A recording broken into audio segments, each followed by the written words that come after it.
एक पुलिसिंग में मान्यता है। मैं जब नया नया सीएम बना तो गुजरात में दिवाली के बाद नया साल होता है, तो हमारे यहाँ एक फंक्शन छोटा सा होता है जिसमें पुलिस के लोगों से दिवाली मिलन का कार्यक्रम होता है और मुख्यमंत्री उसमें रेगुलर जाते हैं। मैं भी जाता हूँ। जब मैं जाता था, पहले जो मुख्यमंत्री जाते थे वो जाकर के मंच पे बैठते थे और कुछ बोलते थे और शुभकामनाएं देके निकल जाते थे। मैं वहाँ जितने हूँ उनको मिलता था। तो मैं शुरू में जब गया तो वहाँ जो पुलिस के अधिकारी थे उन्होंने मुझे रोका, बोले साहब सबसे हाथ क्यों मिला रहे हैं आप, मत मिलाइए। अब उसमें कांस्टेबल भी होते थे, छोटे मोटे हर प्रकार के मुलाजिम होते और करीब 100-150 का गैदरिंग होता था। मैंने कहा क्यों? अरे बोले साहब के तो हाथ ऐसे होते हैं कि आप हाथ मिलाते मिलाते तो शाम को आपका हाथ सूजन आ जाएगी और ट्रीटमेंट करनी पड़ेगी। मैंने कहा ये क्या सोच है आपकी? वो भी तो समझता है कि मैं जिससे मिल रहा हूं उसका हाथ बड़ा सामान्य है तो मैं उससे प्यार से मिलूंगा, लेकिन एक सोच पुलिस है मतलब ऐसा ही होगा, वो गाली बोलेगा, वो तू करेगा, फटकारेगा। ये कल्पना गलत है जी। इस कोरोना कालखंड के अंदर ये जो यूनिफॉर्म में बनी बनाई जो छवि है वो पुलिस रियल में नहीं है। वो भी एक इंसान है, वो भी अपनी ड्यूटी मानवता के हित के लिए कर रहा है। ये जन सामान्य में भरेगा हमारे अपने व्यवहार से। हम अपने व्यवहार से ये पूरा कैरेक्टर कैसे बदल सकते हैं। उसी प्रकार से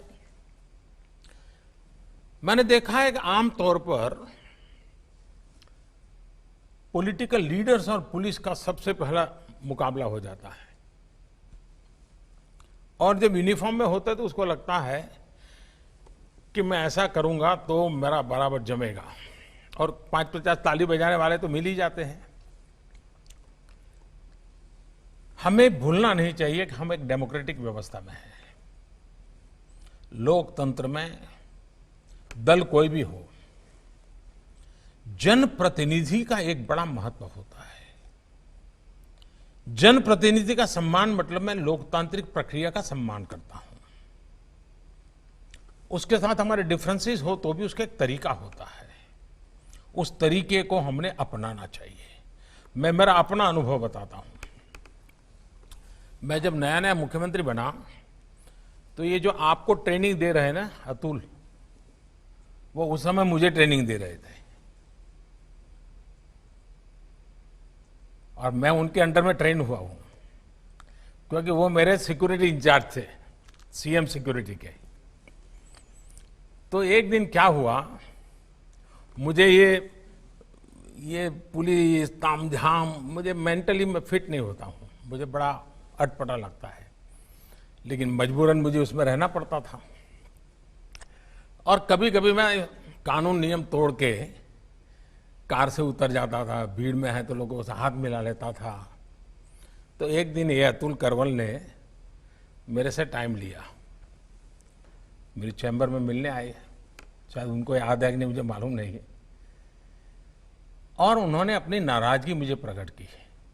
काफी जूनियर थे वो, मैं आज से 20 साल पहले की बात कर रहा हूं। उन्होंने अपने मुख्यमंत्री के सामने आंख में आंख मिला करके अपनी नाराजगी व्यक्त की। उन्होंने कहा साहब आप ऐसे नहीं जा सकते, कार में से आप अपनी मर्जी से नहीं उतर सकते, आप ऐसे भीड़ में नहीं जा सकते।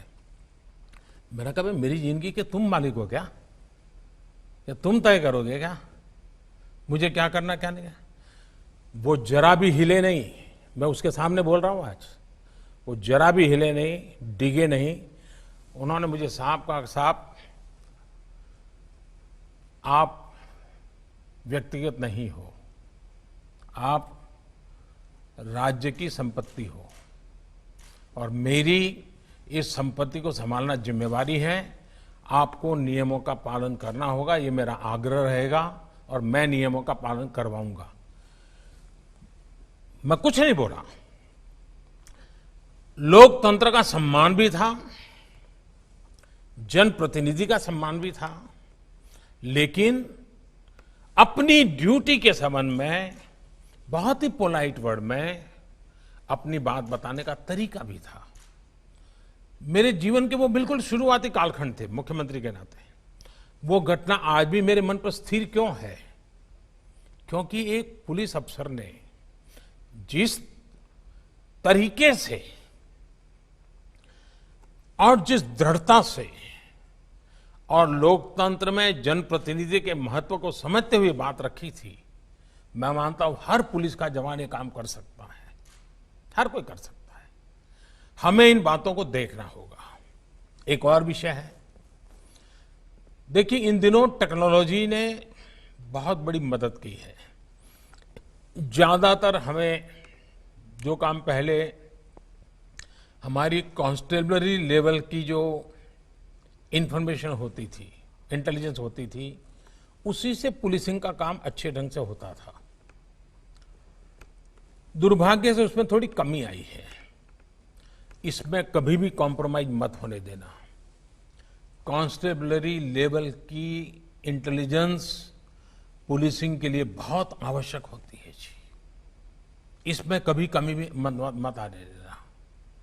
आपको अपने एसेट्स, अपने रिसोर्स, इसको जितना पनपा सकते हैं पनपा पर थाने के लोगों को बल देना चाहिए, उनको प्रोत्साहित करना चाहिए। लेकिन इन दिनों टेक्नोलॉजी इतनी बड़ी मात्रा में सरलता से उपलब्ध है, इन दिनों जितने भी क्राइम डिटेक्ट होते हैं उसमें टेक्नोलॉजी बहुत मदद कर रही है।